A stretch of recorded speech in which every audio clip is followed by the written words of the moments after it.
प्रायश्चित्त काळ, उपवास काळ, ख्रिस्त सभेने आपल्याला दिलेला हा काळ, ह्या काळाच्या पहिल्या रविवारी ख्रिस्त सभा आपल्याला मोहावर चिंतन करण्यासाठी आमंत्रित करीत आहे. आपल्याला सांगितलेलं आहे की आत्म्याने ख्रिस्ताला अरण्यात नेलं. The spirit led Jesus into the desert. हा वाळवंट किंवा अरण्य जे आहे हे जणू काही या उपवास काळाचं प्रतीक आहे. ह्यामध्ये आपल्याला आपल्या अध्यात्माचा शोध घेण्यासाठी आमंत्रित करण्यात येत आहे. ज्याप्रमाणे बाप्तिस्माच्या वेळी पवित्र आत्मा हा प्रभू येशू ख्रिस्तावर उतरला, आता तोच आत्मा त्याला अरण्यामध्ये घेऊन जात आहे आणि जणू काही त्याची पूर्वतयारी करत आहे.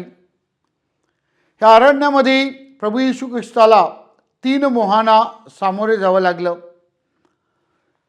आपण पहिल्या वाचनामध्ये पाहतो की आदाम ह्याने बागेमध्ये सर्व काही त्याच्या अवतीभोवती असताना, जणू काही परिपूर्णता त्याला दिसत असताना, जे त्याला सांगितलं होतं करू नकोस, त्या मोहाला तो बळी पडला. इथे आपण पाहतो की अरण्यामध्ये, डेझर्टमध्ये, जिथे काही नाही अशा वाळवंटामध्ये प्रभू येशू ख्रिस्त मोहाला बळी पडत नाही, तर तो मोहावर विजय मिळवतो. पहिल्या वचनामध्ये आपण ऐकतो की आदामाला सर्व काही सांगून सुद्धा सर्व सुख त्याच्या पायाशी लोळत असताना त्याला जे करू नकोस तेच तो करतो. What was forbidden he does.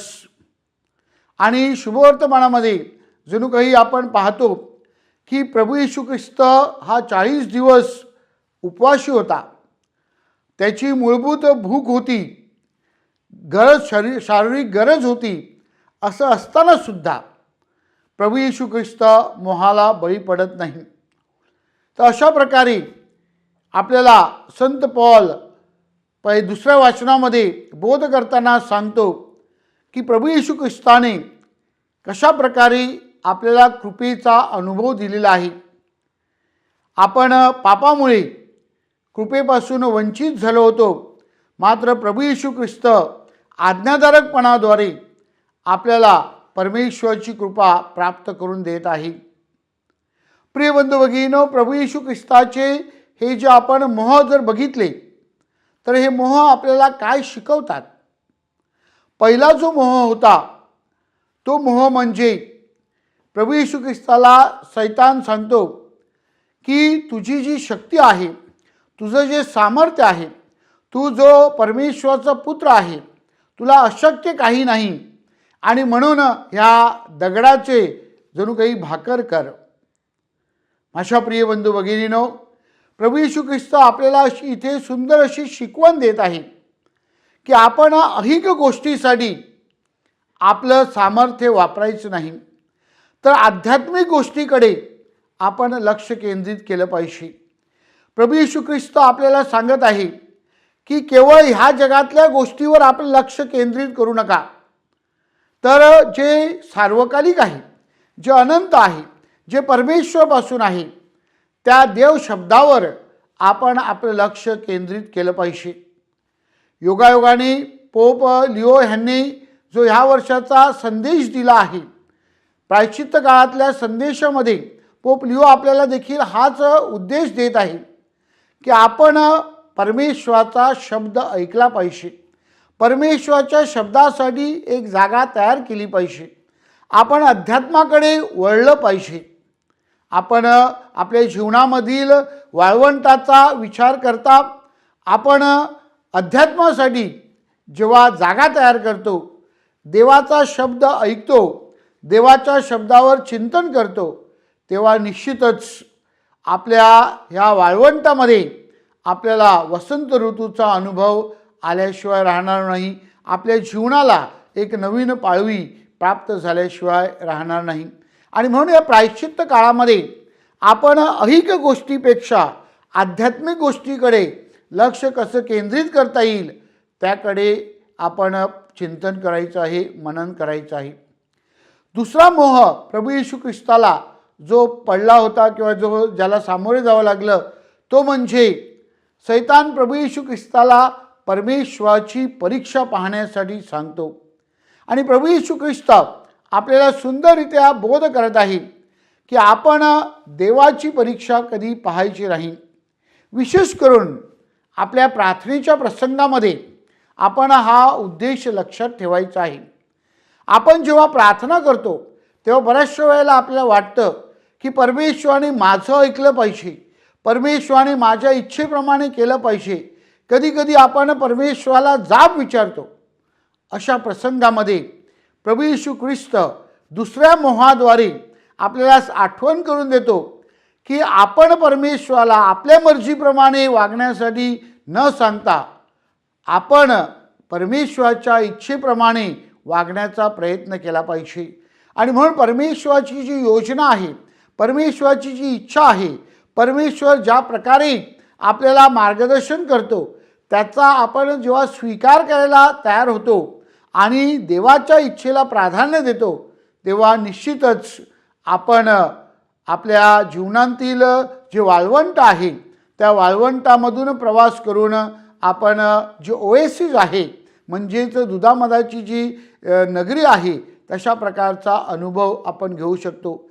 आणि म्हणून आपण परमेश्वराच्या इच्छेनुसार आपलं जीवन जगतो की नाही ह्यावर आपण या प्रायश्चित्त काळामध्ये चिंतन केलं पाहिजे, आपण मनन केलं पाहिजे.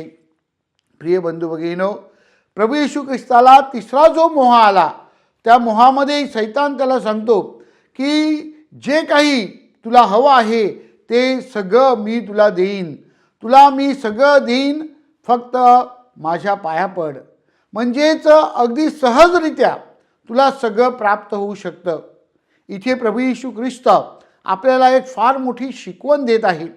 प्रभू येशू ख्रिस्त आपल्याला सांगतो की in order to experience resurrection we have to go through the pain of cross. पुनरुत्थानाच्या अनुभवासाठी दुःखाच्या, वेदनेच्या, क्रूसाच्या यातना क्रमप्राप्त आहे.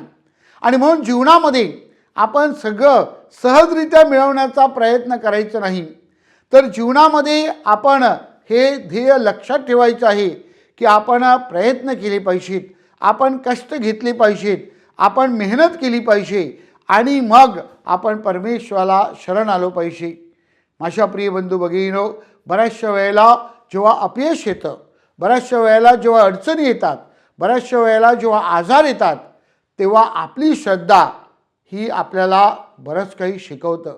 अशा प्रसंगामध्ये आपली श्रद्धा ही परमेश्वरावर अगाध आहे का? आपण विश्वासूपणे परमेश्वराचा धावा करतो का? की अडचणीमध्ये, अपयशामध्ये, आजारामध्ये आपण पळवाट शोधतो, आपण सोयीचा मार्ग निवडतो. आणि म्हणून आपली श्रद्धा ही कशी आहे ह्यावर चिंतन करण्यासाठी प्रभू येशू ख्रिस्त आपल्याला बोलावत आहे.